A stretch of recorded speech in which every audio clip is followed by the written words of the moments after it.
नमस्कार, मैं हूँ डॉक्टर वायराकी। कैसे हैं आप लोग? सुस्वागतम, वेलकम, अभिनंदन।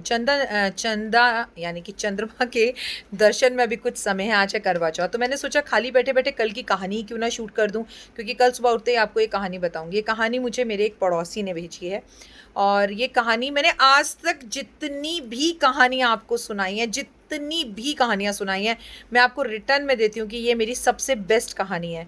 इस कहानी को सुनने के बाद मैं बहुत इमोशनल हो गई और आप में से भी बहुत सारे लोग इमोशनल होकर रोने लगेंगे। ये बिल्कुल पक्की बात है। इमोशंस अभी तक काबू नहीं हुए।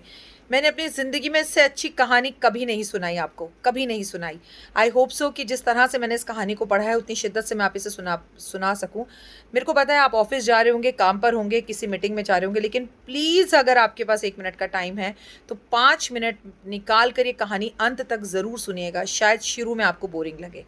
मैं हूँ डॉक्टर वायरा की। कमेंट्स में जाके जय माता दी ज़रूर लिखिए और बताइए कि करवा चौथ कैसा रहा और किस शिद्दत से आपने बनाया। सदा सुहागन रहें आप। और अभी तो शाम के 7 बजे हैं। करवा चौथ आज पक्की चौथ है, तो चंद्रमा निकलने में समय नहीं लगेगा। एक वैजी थे, उनका एक टूटा-फूटा सा घर था। आगे वो रहते थे और पीछे की तरफ अपना एक दवाखाना चलाते थे। उस दवाखाने में वो वैद्य का काम करते थे। जो भी शख्स आता उसको वो उसकी ज़रूरत की दवाइयाँ दे दिया करते। और जब वो दुकान खोलते तो उनकी पत्नी उन्हें अक्सर एक पर्ची पकड़ाती थी। उस पर्ची पर लिखा हुआ होता था, आज की ज़रूरत का सामान ये है और भगवान सब सही करेंगे, परमपिता परमात्मा इसका जुगाड़ करेंगे, इसका इंतज़ाम करेंगे। वैद्य जी वो दुकान पर बैठते और उनकी ज़रूरत का सारा सामान उनकी पत्नी रख देती। वैद्य जी उस पर्ची को खोलते तो उस पर्ची में लिखा होता कि भाई आज दाल ले आना, सब्जी ले आना, राशन ले आना। वैद्य जी उतने ही लोगों से दवाई के पैसे लेते जितनी उनकी ज़रूरत थी, वरना वो मुफ्त में सबको दवाई दिया करते थे। जैसे ही उनकी ज़रूरत पूरी हो जाती थी, मतलब वो पैसे नहीं लेते थे किसी से। कोई 1 रुपया दे जाए तो ठीक है, कोई 10 रुपए दे जाए तो ठीक है, वो माँगते किसी से नहीं थे। लेकिन आपको पता ही है कि पुराने ज़माने के लोग कैसे थे, अगर वो दवाई लेने जाते थे या किसी गुरु के पास जाते थे या किसी ज्योतिष के पास जाते थे, तो हमेशा से खुद से पैसे देते थे।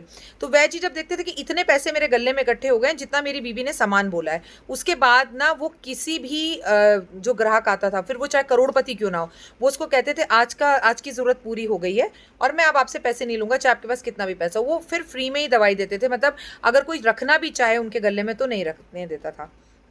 आज उन्होंने अपना सुबह-सुबह ऑफ़िस खोला, अपनी दुकान पर गए तो उन्होंने उनकी पत्नी ने पर्ची रखी। पर्ची के ऊपर लिखा हुआ था कि 1 महीने बाद बेटी की शादी है और बेटी की शादी का दहेज का ये सामान है और इस सामान का इंतज़ाम कर लेना। अब वैद्य जी की आँखें खुली की खुली रह गईं कि बेटी की शादी है, इतना सारा सामान, इतना आज के रोज़गार में, आज की चीज़ों में और आज की दवाई देकर मैं मरीज़ों को इतना पैसा कैसे इकट्ठा करूँगा? और नीचे लिखा हुआ था परमपिता परमात्मा बड़ा दयालु है और भगवान सब कुछ करेगा। वैद्य जी ने उसे पढ़ा, अरबी पढ़ ही रहे थे कि एक बड़ी-सी गाड़ी, ऑडी या मर्सिडीज़ बड़ी-सी गाड़ी आकर रुकी, उसमें से एक व्यक्ति उतरा और वैद्य जी उसे आँखें खोल कर देखने लगे। कह रहे, "वैद्य जी मैं अमेरिका से आया हूँ, आप मुझे नहीं पहचान पाएँगे और आप मुझे नहीं पहचान पाएँगे, लेकिन मैं आपको बताता हूँ कि बहुत साल पहले मेरी गाड़ी आपकी दुकान के पास से गुज़र रही थी, तो अचानक मेरी गाड़ी ख़राब हो गई और बाहर बहुत तेज़ बारिश हो रही थी। आप आए और आपने मुझे दुकान की तरफ इशारा कर कर कहा कि बाहर आपका मैकेनिक गाड़ी सही कर रहा है, आप अंदर आके बैठ जाओ। मैं आपकी दुकान पर आकर बैठा। मैंने देखा यहाँ 5 साल की छोटी-सी बच्ची थी और वो बच्ची खेल रही थी मेरे साथ, तो आपने उसे डाँट कर अंदर भगाया कि तुम अंदर जाओ। तो आपने मुझे बताया ये मेरी बेटी है। तो बातों ही बातों में वैद्य जी मैंने आपसे कहा मेरी शादी को भी कई साल हो गए हैं, लेकिन मुझे बच्चा नहीं हो रहा है। तो आपने मुझे 2 पुड़िया दी, एक पर मेरी पत्नी लिखा था, एक पे मेरा नाम लिखा था। आपने कहा अपनी पत्नी को दे देना, ईश्वर ने चाहा तो तुम्हें बच्चा ज़रूर होगा। मैं जैसे ही आपको पैसे देने लगा तो आपने पैसे लेने से मना कर दिया। आपने कहा खाता पूरा हो गया है।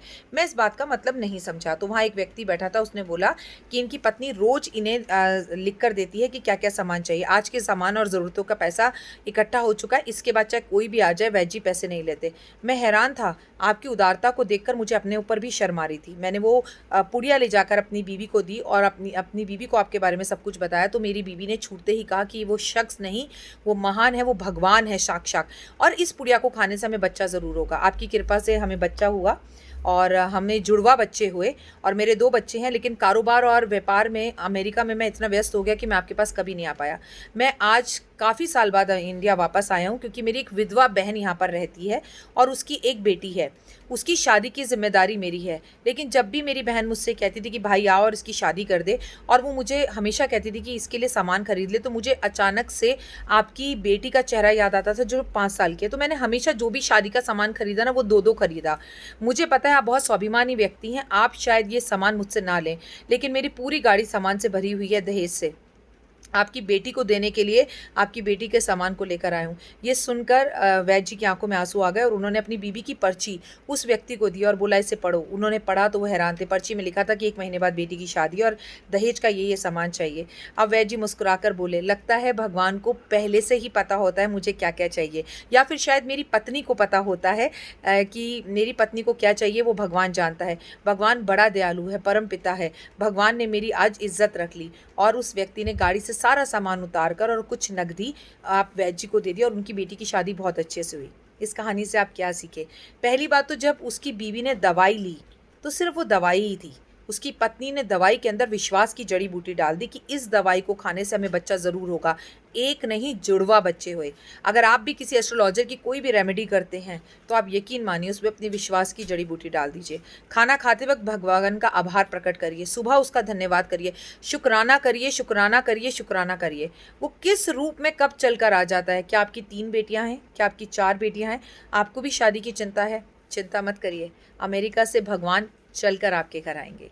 उम्मीद करती हूँ कहानी आपको पसंद आई होगी। कैसी लगी कहानी ज़रूर बताइएगा। जय माता दी।